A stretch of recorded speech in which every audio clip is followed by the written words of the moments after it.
चांदवडच्या सोमवारपेठ येथे आज भर दुपारी 3 वाजेच्या सुमारास येथील सोमवारपेठ शिवम क्लॉथच्या शेजारी असलेल्या आचलिया किराणा दुकानामध्ये किराणा दुकानाच्या संचालिका आचलिया आजी एकट्या बसलेल्या असताना एक चोरटा दुकानात घुसला व मी देवाला दान करण्यासाठी चांदवडला आलो आहे आणि असे त्या आजीला भासविले।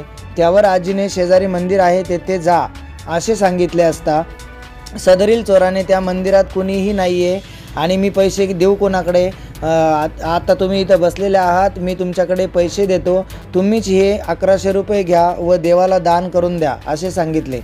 आजी आणि या आजीकडे पैसे दिले आणि माझा नवस पूर्ण व्हावा यासाठी आजीला सांगितले की पैशाला सोनं लावा। आजीने हातात असलेल्या बांगड्या सोन्याला लावल्या, परंतु चोराला त्या बांगड्या हातात असल्याकारणाने चोरता येत नसल्याकारणाने चोराने शक्कल लढवली। चोराने त्या बांगड्या हातातून काढून मग लावा असे सांगितले। तसेच त्या आजीने हातातून बांगड्या काढल्या व त्या सदरील पैशाला लावल्या आणि पैशाला लावत असताना चोरट्याने हात चलाकीने मात्र या 2.25 तोळ्याच्या बांगड्या त्या ठिकाणावरून त्या आजीकडून चोरून आणि तेथून पोबारा केला। सदरील चोर त्याच्या अजून एक साथीदारासोबत दिसत आहे। त्या ठिकाणी चोरी करत असताना दुसरा मोटरसायकलवरती बाहेर पाळत ठेवत होता। अशा पद्धतीने आज चांदवड येथे दिवसाढवळ्या चोरीची घटना घडली आणि ही चोरीची घटना घडत असताना मात्र मोटरसायकलवरती तोंड बांधून एक हेल्मेट लावून एक व्यक्ती बाहेर मोटरसायकलवरती उभा आहे आणि दुसरा मात्र चोरी करण्यासाठी या ठिकाणी अशी एकटी महिला बघून त्या घरात घुसलेला आहे किराणा दुकानामध्ये आणि तेथून ही चोरी केलेली आहे। ठिकठिकाणी अशा प्रकारच्या अनेक घटना बरेच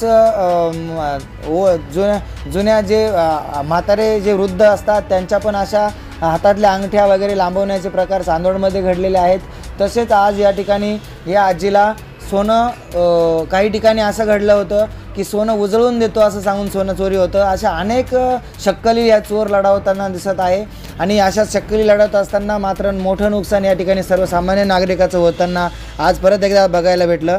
सदरील चोरांचा तपास आता चांदवड पोलीस करत असून ठिकठिकाणचे CCTV चेक करण्यात येत आहे असून सदरील चोरांचा मोटरसायकलला नंबर नसल्या कारणाने पोलिसांची मात्र आता पोलिसांपुढे आव्हान ठरलेले आहे। अशा प्रकारच्या चोऱ्या होत आहेत तरी सर्व नागरिक दुकानदार व्यावसायिकांनी सतर्क राहण्याचे आवाहन मात्र चांदवड पोलिसांनी आता केलेले आहे। पुढील तपास चांदवड पोलीस करत असून काय घडले आहे सविस्तर बघूया आता त्या सविस्तर त्या आजीकडूनच। आजी तुमचं नाव काय?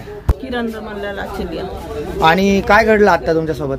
एक जण आला मला म्हणे मला सोनाराची दुकान टाकायची सोनाची, मला गणपतीला 1100 रुपये द्यायचे तर कुठं देऊ? मी म्हटलं गणपती मंदिराकडे दे।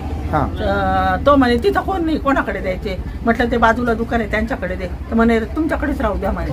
मग म्हणे दिले मला 1100 काढून, मला म्हणे ते सोनं लावा म्हणे त्या पैशाला। तर मी असा हात लावला असा नाही म्हणे तसा नका लावू म्हणे, ते मला भुरळ पडल्यासारखं। तर मी बांगड्या काढायला लावल्या मला आणि ते 500ची नोट त्याला रबर लावला बांगड्याला आणि 500ची नोट वरतून लावली आणि पिशवीत ठेवून द्या म्हणे। ठेवलं आणि अर्ध्या तासात पण मला डाऊट आला नंतर मी पाहायला गेली तर काहीच नाही त्यात काय, फक्त हे पाहिजे नोट एवढे पैसे निघाले, हे पाहिजे एवढे पैसे निघाले, 500ची नोट गायब आहे। अच्छा, म्हणजे 500ची नोट पण नाही आणि तुमच्या सोन्याच्या बांगड्या पण नाही। साधारण किती वजनाच्या बांगड्या होत्या त्या? 600 रुपये 500 रुपये। तुमच्या बांगड्या किती वजनाच्या होत्या? 2.5 तोळ्याच्या। 2.5 तोळ्याच्या बांगड्या। त्या माणसाचं वर्णन सांगता येईल का तुम्हाला? तो असा जाडासा होता, जाडासा होता, शर्ट पॅन्ट एकच कलरची होती, हिरव्या कलरची कॅप होती घातलेली, जास्त गोरा बी नाही जास्त काळा बी नाही, मीडियम होता। आणि किती वाजता झालं, किती वेळ झाला? 10-15 मिनिट झाले, मी लगेच पोरांना फोन लावलं। अच्छा, ठीक आहे, धन्यवाद।